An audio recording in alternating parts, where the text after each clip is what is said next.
Israel is working very hard to liberalize and secularize the next generation of Muslims. Shockingly, Zionists have already infiltrated Muslim countries in order to manipulate their Islamic curriculum. An Israeli-based group ironically called the Institute for Monitoring Peace and Cultural Tolerance in School Education, IMPACT for short, has attacked school curricula in various Muslim countries to promote disbelief and deviance, while also undermining traditional Islamic teachings under the guise of establishing peace. Shockingly, some Muslim governments are actually allowing IMPACT to edit their textbooks. According to Marcus Sheff, IMPACT's chief executive, Saudi Arabia, for example, has, quote, demonstrated a clear institutional effort to make Islamic content more moderate. It goes without saying that letting Zionists educate Muslim children on Islam is a recipe for disaster. So, what did IMPACT manage to change in these textbooks?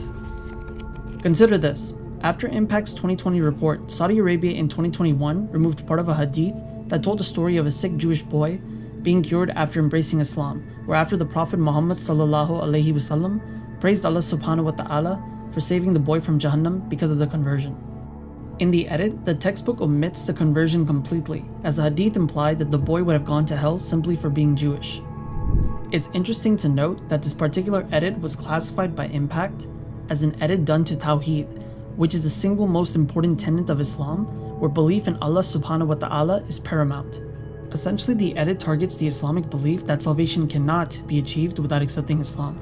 Other edits delete ayat and hadith that say that mushrikeen are bound for the hellfire. According to IMPACT, these Islamic texts and standard orthodox teachings are hateful and extreme. IMPACT's attack on Tawheed is only the tip of the proverbial iceberg. Other liberal ideologies such as LGBT doctrine, feminism, and secularism are inserted into the curriculum. After IMPACT's 2019 report to Saudi Arabia, texts which taught that God punishes societies with rampant sexual immorality were scrubbed the following year. Other passages which condemn homosexual behavior according to Islamic orthodoxy were also removed. To make matters worse, Saudi Arabia is not the only Muslim nation that is letting IMPACT change its textbooks. Qatar and the United Arab Emirates have also put the education of their children in the hands of Zionists. At the behest of IMPACT, Qatar no longer defines Zionism in school textbooks as a racist political movement, but rather describes it as just another political movement wherein the goal is to create a Jewish state in Palestine. Israel's racist and genocidal policies are no longer included. For the UAE, IMPACT boasts that they've pushed pro-liberal progressive material such as rethinking traditional Islamic gender roles in order to achieve equality between the sexes. According to IMPACT's secular ideology, women and men should be equal in, quote, all fields of life, including education, representation in politics, economy, and decision-making processes. This is, of course, completely contrary to traditional gender norms as found in Islam. Beyond pushing liberalism and secularism, there are other extremely disturbing changes to the textbooks. Some of the content pushes Muslim youth to support Israel and not see it as a cruel occupying force. Why is this Zionist group so determined to infiltrate Islamic education outside of Israel?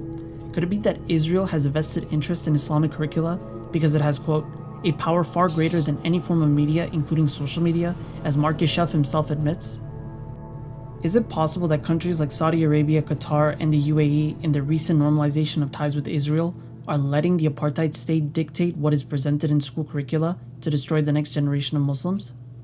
This seems to be the case because the content that was removed was done in a way so that seeds of doubt would attack the iman of Muslim youth by replacing Islam with liberal and secular doctrines.